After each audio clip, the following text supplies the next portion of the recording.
Hi, I'm JahTRISTA, and today I want to talk about this National Enquirer article about, it says, Trump exposes JFK assassination cover-up. By the way, this is a little bit old. It's a couple of years old. When was this? What's the address? The November 13, 2017. So yeah, it's like 2.5 years old, but anyway, it's a piece of evidence that was leaked by Trump through the National Enquirer, and it's called Oswald Worked for CIA. The 1964 memo they didn't release. Lee Harvey trained at Japan base, how brainwashing made him a killer, and J. Edgar Hoover buried truth in FBI safe. So thought it'd be good to read this into the record, because as your sheriff, you vote for me, elect me August 4 and November 3rd, and I'll be part of the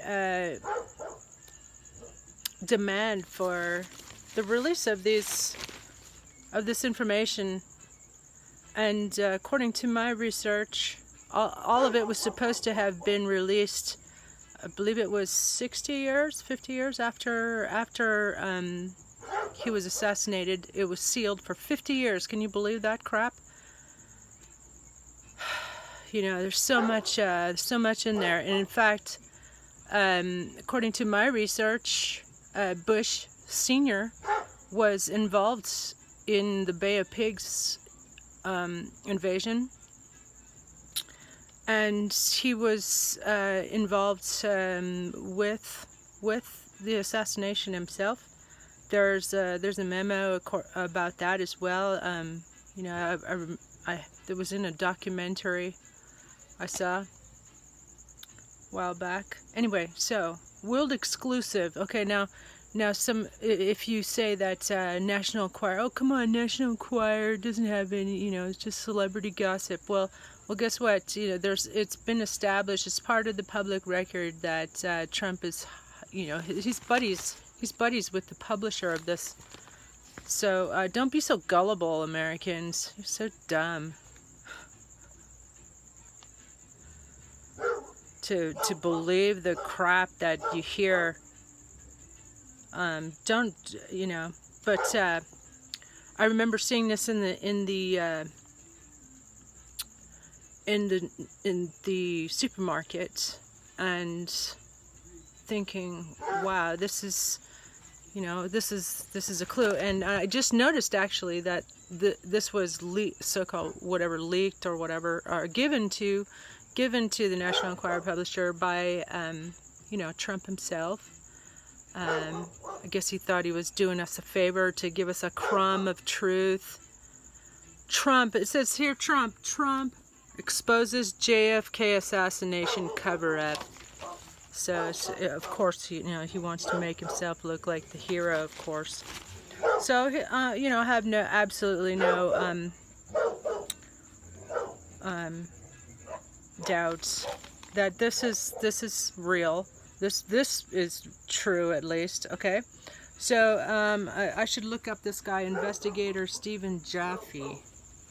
I'm gonna look him up, and maybe I'll do a little podcast on it or something. If you enjoy this, please follow my podcast or YouTube channel or Instagram, Twitter. I'm not on Facebook again yet, for the third time, because Trump deleted my account. Anyway, so and there's an associated one. Ted Cruz' father was gunman's henchman, and this is probably true as well. And this was some of the dirt that Trump. I can just you know, read his mind. He always got dirt on his opponents, his adversaries. So at that time, he had been running against Ted Cruz for the Republican nomination, right? But So yeah, he was involved in it too. So, but I'm going to focus on this article. I don't want this to be too long. Rogue spies revenge after Oval Office cleaned house. Editor's note: Stephen Jaffe is the last surviving member of New Orleans District Attorney Jim Garrison's staff. To date, it is the only group to bring criminal charges in President John F. Kennedy's assassination. For 50 years, Stephen has worked to solve the case, remaining mostly silent. Now in a National Enquirer world exclusive, the 73-year-old renders his opinion on why Kennedy was killed and who committed the crime. I want to splinter the CIA into 1,000 pieces and scatter it to the winds. With those words, an enraged President John F. Kennedy swore to shut down the CIA after only 4 months in office, but he also set in motion a series of events that ended up with his assassination on November 22, 1963. Earlier, the CIA had promised JFK a foolproof plan to covertly overthrow Fidel Castro. They planned to assassinate the Cuban dictator. The plan had been hatched under President Dwight D. Eisenhower, and JFK reluctantly approved it. Yeah, he had to be dragged, kicking his heels into trying to kill Castro and the CIA and Bush, who was in the CIA at the time, and he lied. He lied about that when he was running for president, that he had no. Before he was CIA director, he had no prior experience in the CIA. That's bullshit. There's pictures. There's a picture of him. Look into it. Don't believe me.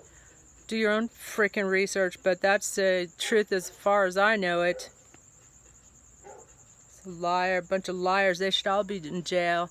And you elect me August 4th and November 3rd. And also, you can elect me as the Tucson Police Department police chief as well. Go ahead. I'll serve. Write me in. I'll do a way better job than Magnus. I'll charge those arseholes with murder who killed the officers who brutally killed a cuffed man and tased him to death. Carlos Ingram Lopez. We'll get justice for all those. So vote for me. Vote for me. Vote for me is a vote for justice. Then in April 1961, the CIA's Bay of Pigs invasion was a total and deadly disaster. JFK assumed the blame and fired CIA Director Allen Dulles and several top CIA officers. But rogue CIA elements continued training troops for another unauthorized Cuban invasion. Yeah, they were just like they've been doing this for a long time. Just do their own damn thing. More than half of our budget is spent on black ops. Our national budget, was it 53%, 55, 57%? We're going to defund the CIA, defund the Pentagon, defund the military. Let's start over from scratch with those too. They just abuse their power. Bunch of cop suckers. Meanwhile, JFK contradicted his general's advice in opposing continued U.S. presence in Vietnam, ultimately issuing national security memorandum. And we shouldn't have been in Vietnam. The whole thing was a piece of horse shit. Ultimately issuing National Security Memorandum number 263, which would have effectively ended U.S. involvement in Vietnam by December 1964. JFK thus alienated those who held power. Finally, JFK told his brother Bobby and others that he planned to shutter the CIA and bring all intelligence gathering into the Defense Intelligence Agency. Wouldn't that have been nice if, he'd been allowed to succeed? Then we wouldn't have these rogue elements in our society and just ruining everything. Destroying our country. Running amok. Bobby would run it, the Defense Intelligence Agency. President Harry S. Truman had established the CIA to advise the president. Under JFK, it was running a secret government. If the CIA was to continue, JFK had to be removed by executive action. It's critical to understand the CIA today is totally different from the spy agency of early 1963. Today, our nation's it was started and run by over half of the Operation Paperclip Nazis that we adopted from Hitler and saved from getting justice at Nuremberg trials.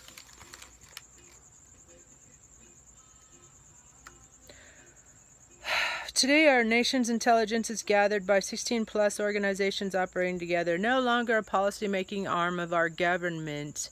The CIA works with the military to keep America secure. Wow, I'm sure that's what they really do. Way to put a band-aid on the problem. After firing the CIA's top officers and terminating its plans to overthrow Castro, JFK sealed his death warrant.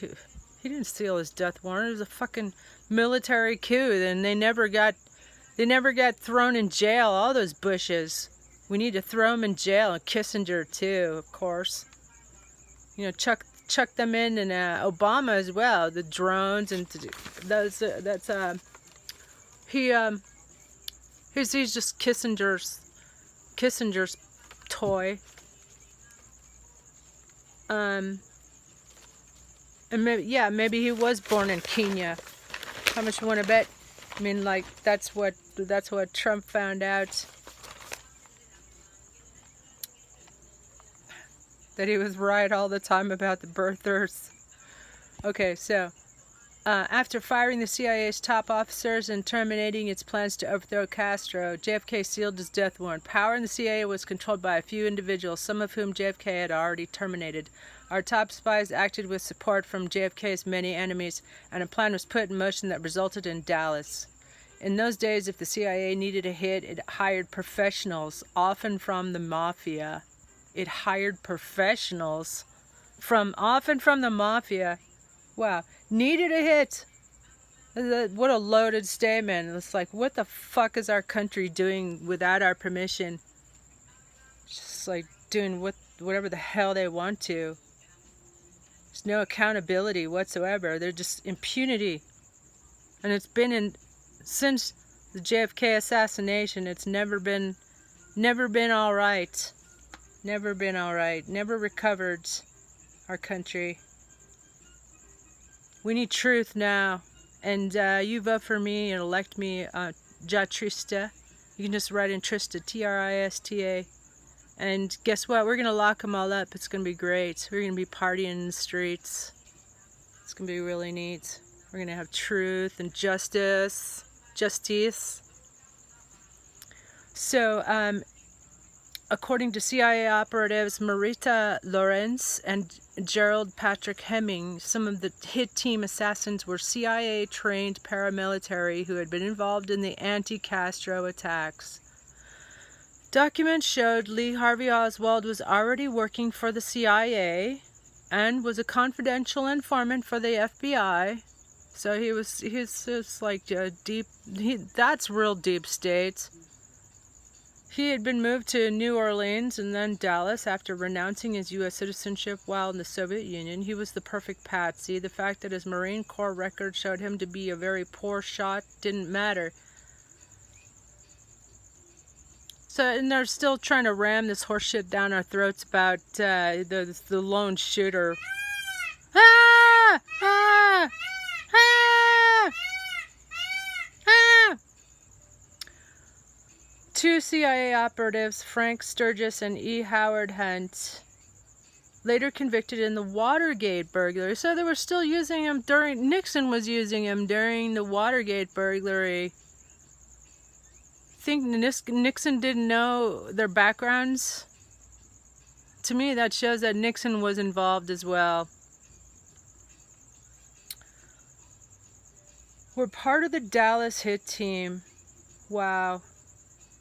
To me, that's kind of a smoking gun piece of information. Nixon was in on it as well, and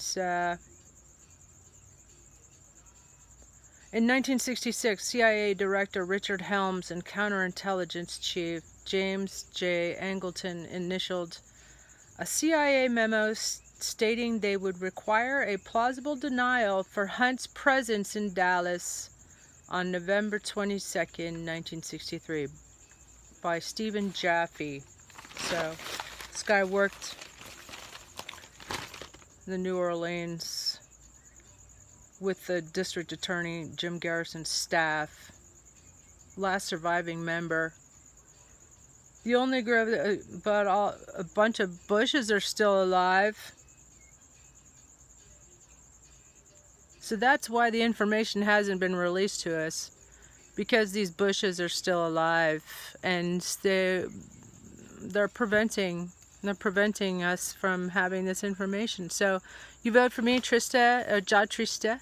I changed my name in honor of the BLM. And you vote for me, JahTRISTA, November 3rd and August 4th. And guess what, sweeties? We're going to lock them all up, and we're going to make America safe again. And we're going to drain the swamp for reals.